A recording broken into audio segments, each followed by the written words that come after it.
Mama, kuzaa mtoto wa kike au mtoto wa kiume ni mpango wa Mungu. Ningekushirikisha ungekubali? Nikuulize kwanza.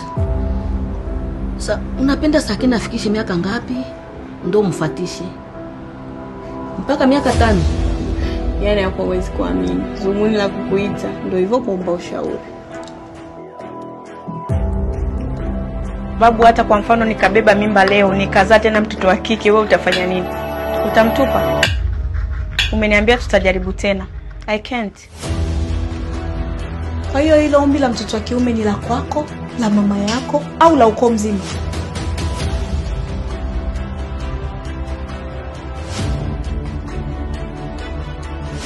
Uko sawa lakini? Yeah, niko sawa, sijali. Niko sawa. Kabisa. Yes. Mado Mkumba? Yes. Kitu kimoja labda. Hai, kwa mfano kanipa hiyo na nikazaa pia mtoto wa kike. Utafanya nini?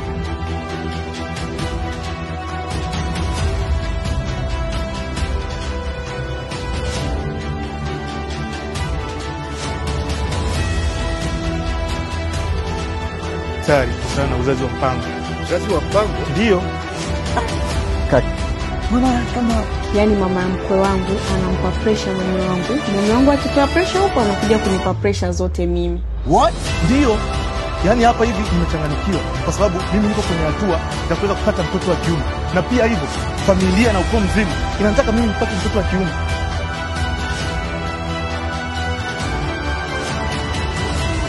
Bye bye. Oh Mungu wangu jamani.